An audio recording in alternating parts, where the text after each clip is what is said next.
5 bold NBA All-Star predictions, including LeBron James's historic streak. The Suns deserve a spot, but not for who you think, plus surprising first-time participants and the surging Pistons' chances at 2 spots. This week, voting open for the 2026 NBA All-Star teams.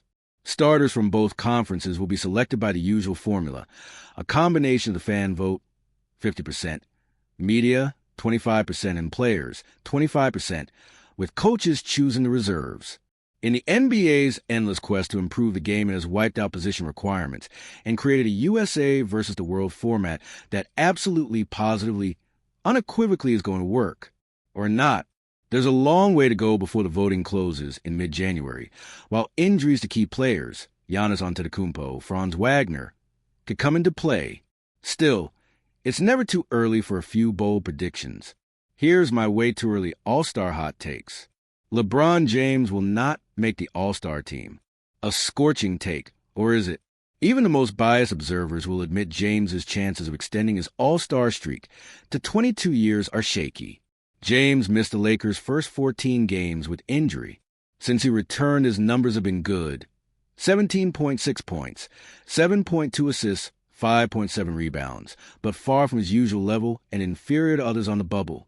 Right now, he's the 3rd most viable All-Star candidate on his own team. Will he make it? Even with a strong fan vote, he is iffy to earn a starting spot. And even the most nostalgic NBA coaches can find 7 reserves who have had more productive first halves of the season. James could go on a tear over the next month to make things interesting. But if Luka Doncic and Austin Reeves crack the roster, and right now both are more deserving, would coaches really reward the middle-of-the-playoff pack Lakers with 3rd All-Star? We'll see. Jamal Murray will break his streak. Murray's streak of not being named an All-Star really is remarkable. He's an NBA champion who has averaged at least 20 points over his last 5 full seasons, shooting better than 39% from 3 in each of them. Granted, Murray has had the misfortune of competing for spots in the loaded Western Conference, but not one appearance? Yeesh. That ends the season. Murray has been outstanding, averaging nearly 25 points per game with shooting numbers that put him in play to join the 50/40/90 club. He scored 35 points in Denver's overtime win over Houston on Monday, getting to the free throw line 15 times. Scouts I've talked to say this is the healthiest Murray has looked in years. With Denver once again battling for a top seed, Murray should be a shoo-in for a first-time berth. The Phoenix Suns will be represented by Dillon Brooks. Okay, this is a hot take.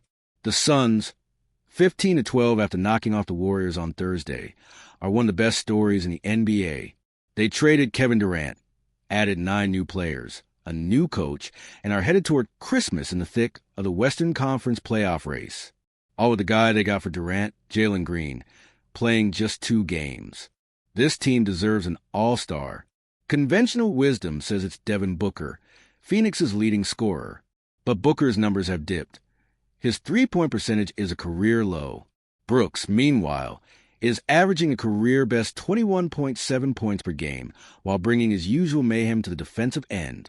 Love him or hate him, Brooks is a one-man culture changer. The swagger he brought to Memphis and took to Houston came with him to Phoenix. The Suns are playing with an edge. Brooks is the reason for that. The Pistons will have 2 All-Stars. Cade Cunningham is a lock. For All-Star, for All-NBA, for a top 5 finish in the MVP voting. Whatever. But Jalen Duren is a freaking monster. Duren continues to be a brick wall of a screener, an elite finisher, and a vacuum on the offensive glass, in addition to being a defensive anchor on a top 5 defense.